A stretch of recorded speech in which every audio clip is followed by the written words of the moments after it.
नमस्कार, स्वागत है आप सभी का। मैं हूं प्रीति सिंह। इस वक्त की अहम खबरों के साथ बुलेटिन की शुरुआत करेंगे, लेकिन उससे पहले बात कोविड महामारी से बचाव की।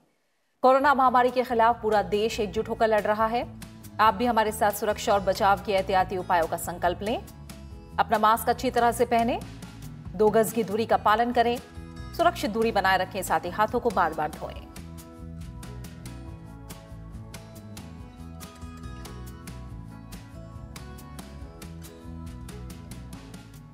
और अब शुरुआत करते हैं मुख्य समाचारों के साथ। भारत की एक्ट ईस्ट पॉलिसी का महत्वपूर्ण साझेदार है वियतनाम। भारत वियतनाम शिखर सम्मेलन में बोले प्रधानमंत्री नरेंद्र मोदी। दोनों देशों के बीच रक्षा, ऊर्जा समेत 7 समझौतों पर हस्ताक्षर।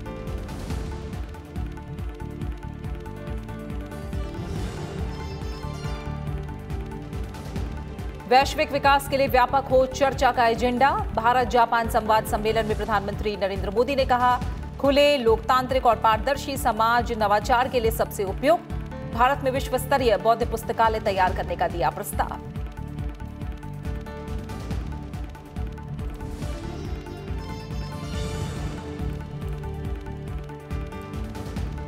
कृषि कानून पर सरकार ने किसानों को फिर भेजा बातचीत का न्योता। कृषि मंत्रालय ने 40 संगठनों को लिखी चिट्ठी। सभी मुद्दे पर खुले मन से बातचीत और समाधान के लिए जताई प्रतिबद्धता।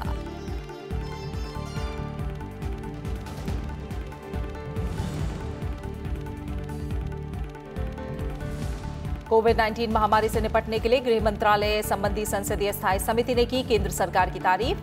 कांग्रेस सांसद आनंद शर्मा ने राज्यसभा के सभापति एम वेंकैया नायडू को सौंपी समिति की report. Isolation beds, ICU beds और पीपीई किट्स की बढ़ोतरी का विशेष उल्लेख।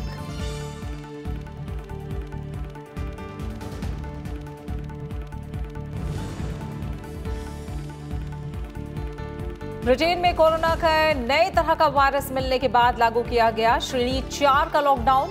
भारत समेत कई देशों ने ब्रिटेन से आने वाली उड़ानों पर लगाई रोक। 22 दिसंबर की मध्यरात्रि से 31 दिसंबर तक रहेगा निलंबन।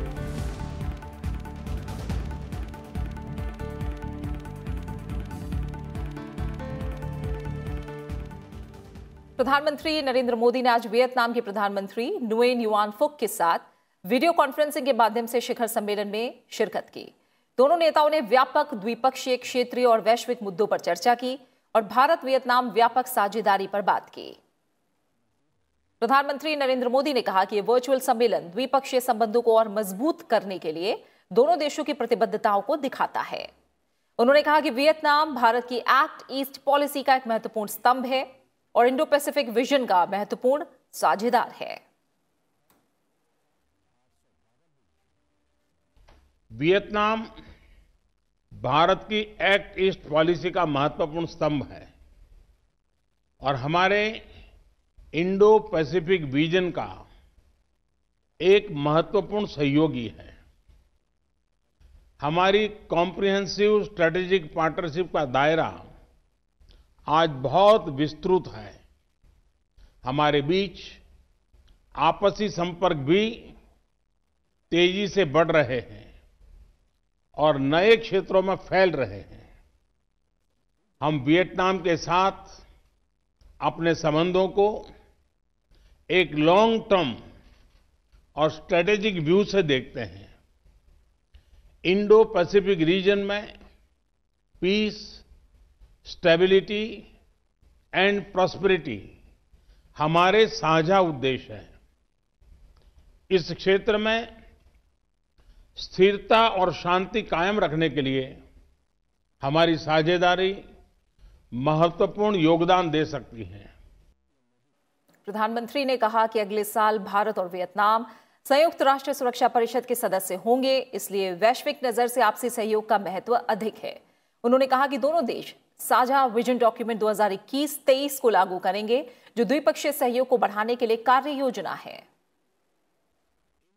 हमारे विचारों में समानता है और हम साथ मिलकर अपने साझा मूल्यों को आगे बढ़ा सकते हैं। अगले साल हम दोनों संयुक्त राष्ट्र की सुरक्षा परिषद में एक साथ सदस्य होंगे और इसलिए वैश्विक मंच पर हमारे सहयोग का महत्व भी और भी बढ़ जाता है। ये प्रसन्नता की बात है कि आज हम एक जॉइंट विजन डॉक्यूमेंट और 2021 से 2023 तक के हमारे बायलैटरल एंगेजमेंट के लिए एक प्लान ऑफ एक्शन को जारी कर रहे हैं। इस joint vision for piece, prosperity and people में विश्व को हमारे संबंधों की गहराई का एक मजबूत संदेश जाएगा। भारत वियतनाम वर्चुअल समिट में 7 क्षेत्रों पर समझौतों पर भी हस्ताक्षर किए गए। इसमें वैज्ञानिक अनुसंधान, परमाणु और नवीकरणीय ऊर्जा, पेट्रोकेमिकल, रक्षा और स्वास्थ्य के क्षेत्र में करार शामिल हैं। प्रधानमंत्री ने कहा कि भारत और वियतनाम अपने सामाजिक सांस्कृतिक संबंधों को मजबूत करने के लिए भी नई पहल कर रहे हैं। दोनों देशों के बीच 7 महत्वपूर्ण समझौते भी साइन हुए हैं। इनमें रक्षा, वैज्ञानिक रिसर्च, परमाणु ऊर्जा, पेट्रोकेमिकल्स, रिन्यूएबल एनर्जी तथा कैंसर के इलाज जैसे विविध विषय शामिल हैं। हम अपने विकास सहयोग और सांस्कृतिक संरक्षण के क्षेत्र में भी नई पहल ले रहे हैं। ये सभी हमारे बढ़ते आपसी सहयोग के विस्तार और पोटेंशियल को दर्शाता है। प्रधानमंत्री नरेंद्र मोदी ने कहा है कि खुले, लोकतांत्रिक और पारदर्शी समाज नवाचार के लिए सबसे उपयुक्त है। आज 6ठे भारत जापान संवाद सम्मेलन को वीडियो कॉन्फ्रेंसिंग के माध्यम से संबोधित करते हुए उन्होंने ये बात कही। प्रधानमंत्री ने कहा कि वैश्विक विकास पर चर्चा सिर्फ कुछ देशों के बीच नहीं हो सकती है। उन्होंने जोर दिया कि इस चर्चा का एजेंडा व्यापक होना चाहिए। उन्होंने कहा कि नवाचार मानव सशक्तिकरण का आधार है। Innovation is the cornerstone of human empowerment. Societies that are open-minded, democratic, and transparent are better suited to innovate. Therefore, now is the time, more than ever before, to change the paradigm on what we see as growth. Discussions on global growth cannot happen only between a few. The table must be bigger. संवाद के महत्व पर जोर देते हुए प्रधानमंत्री ने कहा कि संवाद का उद्देश्य एक साथ चलना है। उन्होंने इस बात पर बल दिया कि मानवतावाद हमारी नीतियों का आधार होना चाहिए और प्रकृति के साथ सामंजस्यपूर्ण सह अस्तित्व पर ध्यान देने की आवश्यकता है। संवाद should be one that will spread the spirit of positivity, unity, and compassion across our planet. That too at a time when we need it the most. Will also include examining how Buddhist message can guide our modern world against contemporary challenges. Challenges like poverty, racism, extremism, gender discrimination, climate change, and many others. प्रधानमंत्री ने भगवान बुद्ध के विचारों और आदर्शों को बढ़ावा देने पर जोर दिया। संवाद मंच के महत्व पर प्रकाश डालते हुए प्रधानमंत्री नरेंद्र मोदी ने पारंपरिक बौद्ध साहित्य और धर्म ग्रंथों से जुड़े एक पुस्तकालय के निर्माण का प्रस्ताव रखा। उन्होंने कहा कि यह पुस्तकालय विभिन्न देशों के सभी बौद्ध साहित्य की डिजिटल प्रतियां एकत्रित करेगा। Digital copies of all such Buddhist literature from different countries. It will aim to translate them and make them freely available to all monks and scholars of Buddhism. The library will not only be a depository of literature, it will also be a platform for research and dialogue, a true samvad between human beings, between societies, and between man and nature. प्रधानमंत्री नरेंद्र मोदी ने video conferencing के जरिए कल सुबह अलीगढ़ मुस्लिम विश्वविद्यालय के शताब्दी समारोह को संबोधित करेंगे। आयोजन के दौरान प्रधानमंत्री एक डाक टिकट भी जारी करेंगे। इस अवसर पर विश्वविद्यालय के कुलपति सैयदना मुफद्दल सैफुद्दीन और केंद्रीय शिक्षा मंत्री रमेश पोखरियाल निशंक भी उपस्थित रहेंगे। अलीगढ़ मुस्लिम विश्वविद्यालय 1920 में भारतीय विधान परिषद के एक अधिनियम के जरिए एक विश्वविद्यालय बना था।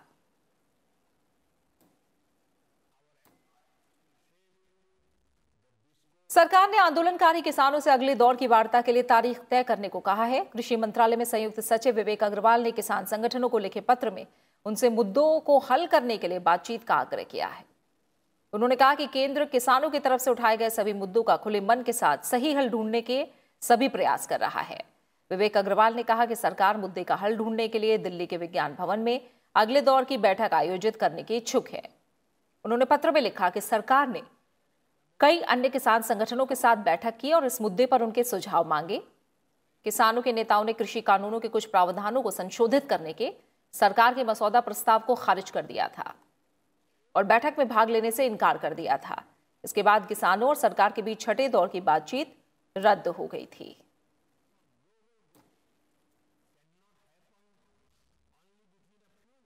राष्ट्रपति रामनाथ कोविंद ने डॉक्टरों से अपील की है कि वो अपने ज्ञान और कौशल का उपयोग मानवता की सेवा के लिए करें।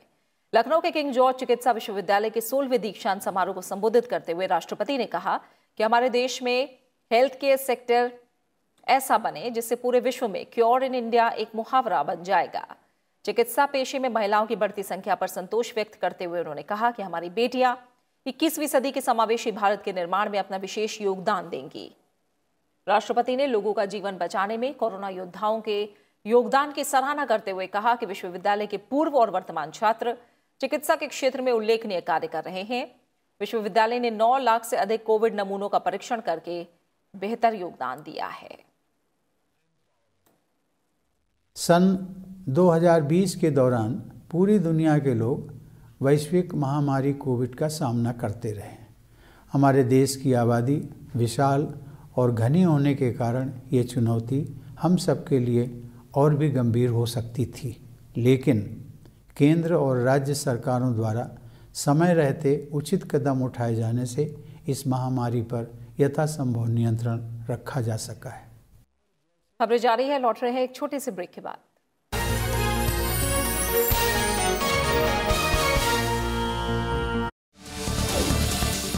देखिए देश देशांतर रात 8:30 पर सिर्फ राज्यसभा टेलीविजन पर।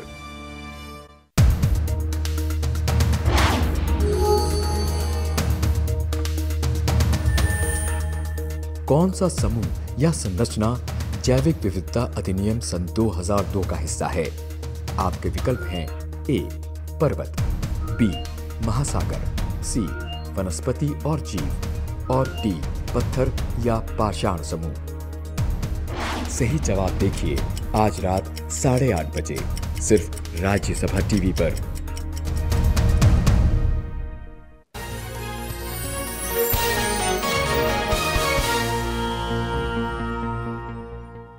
गृह मंत्रालय संबंधी संसदीय स्थायी समिति ने कोविड-19 महामारी के प्रबंध के मामले में केंद्र सरकार के प्रयासों की तारीफ की है। समिति के अध्यक्ष आनंद शर्मा ने राज्यसभा के सभापति एम वेंकैया नायडू को आज कोविड प्रबंधन सहित समिति की 4 रिपोर्ट ऑनलाइन प्रस्तुत की। समिति ने इस बात की सराहना की कि संकट के प्रबंधन में भारत ने अपनी क्षमता का अच्छा प्रदर्शन किया। गृह मंत्रालय संबंधी संसदीय स्थायी समिति ने राज्यसभा के सभापति एम वेंकैया नायडू को कोविड-19 महामारी के प्रबंधन से जुड़ी रिपोर्ट सौंपी। समिति के अध्यक्ष आनंद शर्मा ने सोमवार को वर्चुअल माध्यम से सभापति के समक्ष ये रिपोर्ट प्रस्तुत की। रिपोर्ट में समिति ने इस बारे में उल्लेख किया कि भारत में जहां जनवरी 2020 में कोविड-19 के लिए परीक्षण प्रयोगशालाओं की संख्या महज 1 थी, वो अप्रैल महीने की शुरुआत में बढ़ाकर 151 कर दी गई और 10 दिसंबर 2020 तक इन प्रयोगशालाओं की कुल संख्या को बढ़ाकर 2229 कर दिया गया।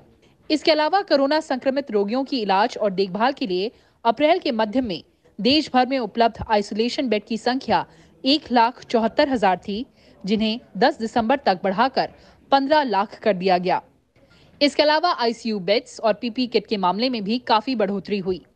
अप्रैल के मध्य में देश भर में उपलब्ध आईसीयू बेड्स की संख्या 22,000 थी, जिसे 10 दिसंबर तक बढ़ाकर 80,000 कर दिया गया। इसी तरह पीपी किट्स के मामले में अप्रैल के मध्य तक ये संख्या महज 3,87,000 थी, जो 10 दिसंबर तक बढ़कर 6 करोड़ तक पहुंच गई। इस अवधि के दौरान देश भर में रोजाना कोविड परीक्षण करने के मामले में भी जबरदस्त इजाफा हुआ। 1 अप्रैल को ये क्षमता 30,000 की थी, जो 10 दिसंबर तक बढ़कर 10 लाख कोविड परीक्षण प्रतिदिन की हो गई। One of the observations that we have is that India has shown remarkable resilience despite the challenge, and we have been able to ramp up very quickly our infrastructure. When you look at the number of ICU beds, which have gone up almost 12-13 times, and similarly the oxygen-supported ICU beds have quadrupled. Testing laboratories, which were little over 200, are now more than 2,200 in the country. The testing per day has increased hundreds of fold. It is massive testing facilities are available today. समिति ने सरकार की तरफ से समाज के कमजोर वर्गों तक विभिन्न राहत उपायों को पहुंचाने के लिए किए गए प्रयासों की भी सराहना की। हालांकि ये भी बात कही कि एक व्यापक राष्ट्रीय डेटाबेस की उपलब्धता नहीं होने के चलते सरकार की ओर से इच्छित लाभार्थियों के लिए राहत उपायों का विस्तार करना काफी मुश्किल है। समिति ने चुनौतीपूर्ण माहौल में पीडीएस व्यवस्था के तहत खाद्यान्न के अतिरिक्त आवंटन और वितरण के लिए भी सरकार के प्रयासों का खास उल्लेख किया। On the weaker sections, poor, on the daily wage earners, daily income earners, the migrant workers, they were affected before mitigating measures were taken. And what we have observed that there is need for a national database for the migrant labor and these such poor people, including the urban poor, as the relief has to reach them. If the government has announced something, it can only reach them once their location, geographic location is there. समिति ने सुझाव दिया कि सरकार को राष्ट्रीय आपदा प्रबंधन कानून 2005 और महामारी रोग अधिनियम के तहत एक राष्ट्रीय योजना और दिशा निर्देश तैयार करना चाहिए। समिति की रिपोर्ट में केंद्र राज्यों और केंद्र शासित प्रदेशों के बीच समन्वय के लिए एक प्रभावी संस्थागत तंत्र की आवश्यकता भी बताई गई, ताकि भविष्य में इस तरह के संकट के दौरान और ज्यादा मुस्तैदी से काम किया जा सके। प्रीति मिश्रा, राज्यसभा टीवी। देश में कोविड का टीकाकरण जनवरी के किसी भी सप्ताह में शुरू किया जा सकता है। केंद्रीय स्वास्थ्य मंत्री डॉक्टर हर्षवर्धन ने सरकार ने कोविड टीके को लगाने के लिए 30 करोड़ लोगों की प्राथमिकता तय की है। उन्होंने बताया है इनमें स्वास्थ्यकर्मी, पुलिस, सेना और स्वच्छता कर्मी जैसे अग्रिम पंक्ति के कार्यकर्ता शामिल हैं। स्वास्थ्य मंत्री ने कहा कि टीका 50 वर्ष से अधिक आयु के लोगों को और 50 वर्ष से कम आयु के उन लोगों को दिया जाएगा जो कुछ अन्य बीमारियों से ग्रस्त हैं। जनवरी के महीने में भी कभी किसी भी स्टेज पे किसी भी सप्ताह में ऐसा समय आ सकता है जब हम भारत के लोगों को पहला जो वैक्सीन का शॉट है वो देने की स्थिति में आ जाए। वहीं केंद्रीय स्वास्थ्य मंत्री ने कोविड वैक्सीन को लेकर आशंकाओं पर भी बात की। उन्होंने कहा कि हमारी प्राथमिकता यही है कि वैक्सीन सुरक्षित और प्रभावकारी हो और इस पर कोई समझौता नहीं किया जाएगा।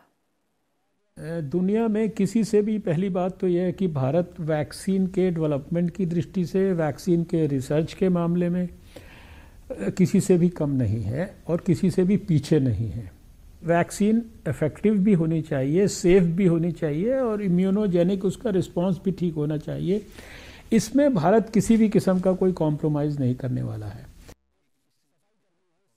देश में कोरोना के सक्रिय मामलों की संख्या 3 लाख के करीब पहुंच गई है। वहीं कोविड से होने वाली मृत्यु विश्व की तुलना में बहुत कम है। ये प्रति 10 लाख की आबादी पर 105 पर स्थिर है। बीमारी की प्राथमिक स्तर पर पहचान और आइसोलेशन करके उनका इलाज किए जाने के अलावा कोविड संबंधी दिशा निर्देश का कड़ाई से पालन करने की वजह से प्रतिदिन होने वाली मौतों की संख्या 400 के भीतर बनी हुई है। भारत में कोरोना संक्रमण के सक्रिय मामलों की गति लगातार सुस्त होती जा रही है। दैनिक रिकवरी में इजाफा और नए मामलों में कमी आने की वजह से रोगियों की संख्या तेजी से घट रही है।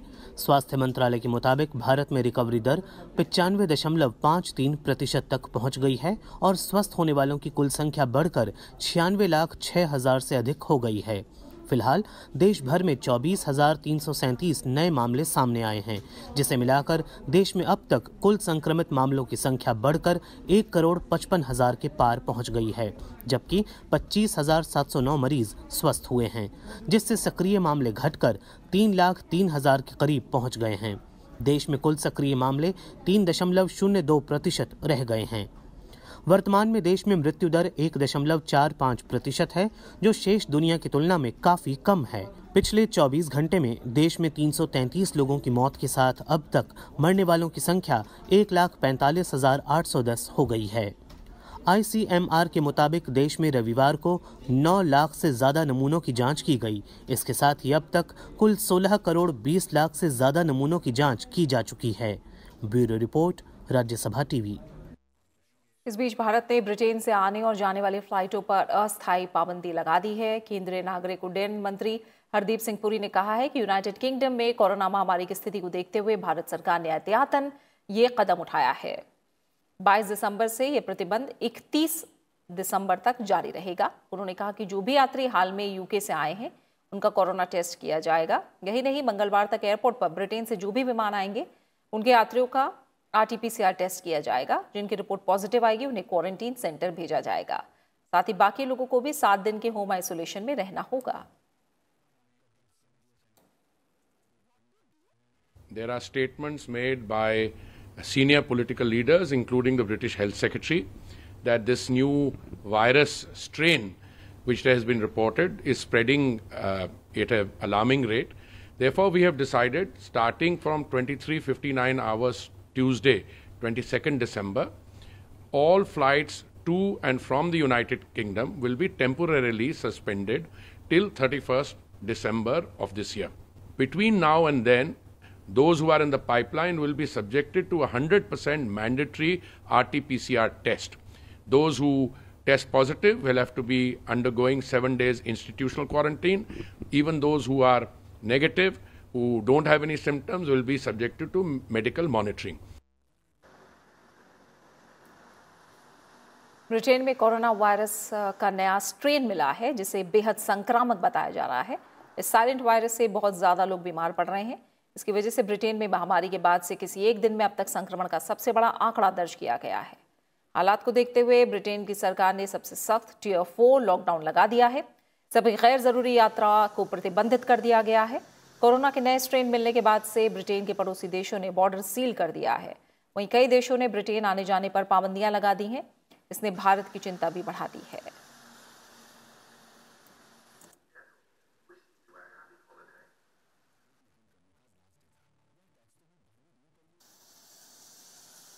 उत्तराखंड विधानसभा का शीतकालीन सत्र आज से शुरू हो गया। विधायकों और अधिकारियों को कोविड-19 की नेगेटिव रिपोर्ट दिखाने के बाद विधानसभा परिसर में प्रवेश की इजाजत मिली है।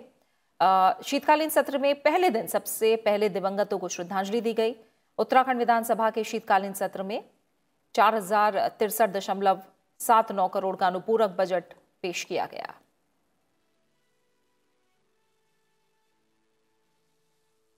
वहीं छत्तीसगढ़ विधानसभा का शीतकालीन सत्र भी आज से शुरू हो गया। सत्र शुरू होने से पहले कार्य मंत्रणा समिति की बैठक हुई, जिसकी अध्यक्षता विधानसभा उपाध्यक्ष मनोज सिंह मंडावी ने की। विधानसभा के शीतकालीन सत्र में पहले दिन सबसे पहले दिवंगतों को श्रद्धांजलि दी गई। विधानसभा में दिवंगत पूर्व विधायक हीरा सिंह मरकाम, पूरनलाल जांगड़े को श्रद्धांजलि दी गई। 30 दिसंबर तक छत्तीसगढ़ विधानसभा का शीतकालीन सत्र चलेगा, जिसमें कुल 7 बैठकें होंगी।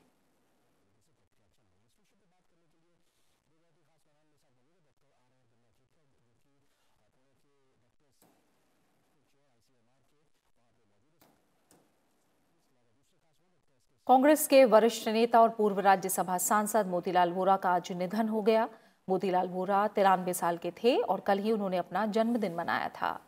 मोतीलाल वोरा ने दिल्ली के फोर्टिस अस्पताल में अंतिम सांस ली। स्वास्थ्य संबंधी समस्या के चलते उन्हें अस्पताल में भर्ती कराया गया था।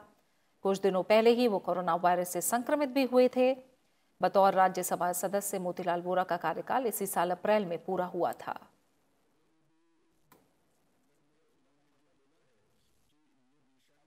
राष्ट्रपति रामनाथ कोविंद ने मोतीलाल वोरा के निधन पर शोक जताया है। ट्वीट संदेश में राष्ट्रपति ने लिखा कि मोतीलाल वोरा एक विनम्र व्यक्ति थे और ऐसे नेताओं की पीढ़ी के थे जो अपने आखिरी वक्त तक राजनीति के प्रति अटूट विश्वास के साथ काम करते रहे।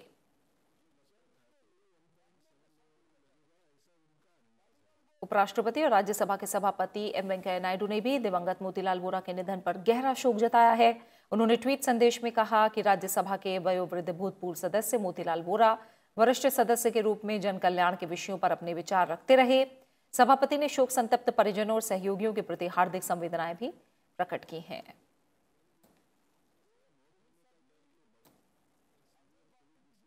मोतीलाल वोरा के निधन पर प्रधानमंत्री नरेंद्र मोदी ने भी दुख प्रकट किया। ट्वीट संदेश में प्रधानमंत्री ने लिखा कि मोतीलाल वोरा कांग्रेस के उन वरिष्ठतम नेताओं में से थे जिन्होंने अपने राजनीतिक जीवन में प्रशासनिक और संगठनात्मक स्तर पर कार्य किया। प्रधानमंत्री ने कहा कि मोतीलाल वोरा ऐसे नेता थे जिन्होंने दशकों तक काम किया।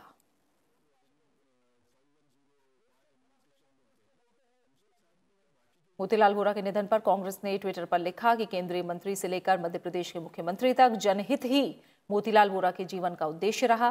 कांग्रेस के प्रति उनका लगाव, जुनून, उत्साह, समर्पण को सदैव याद किया जाएगा। कांग्रेस नेता राहुल गांधी और प्रियंका गांधी वाड्रा ने भी मोतीलाल वोरा के निधन पर शोक जताया।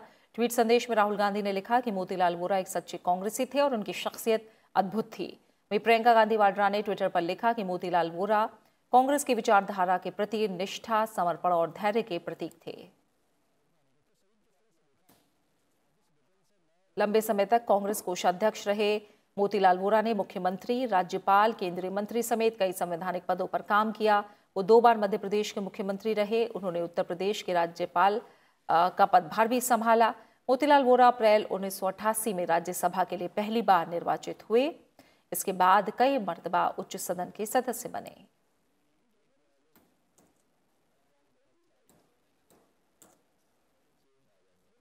और इसी के साथ फिलहाल इस बुलेटिन में इतना ही, लेकिन चलते चलते एक बार फिर आपसे अपील। कोरोना महामारी के खिलाफ पूरा देश एकजुट होकर लड़ रहा है। आप भी हमारे साथ सुरक्षा और बचाव के एहतियाती उपायों का संकल्प लें। अपना मास्क अच्छी तरह से पहनें, 2 गज की दूरी का पालन करें, सुरक्षित दूरी बनाए रखें, साथ ही हाथों को बार बार धोएं। अपना अच्छे से ख्याल रखिए और मुझे दीजिए इजाजत। नमस्कार।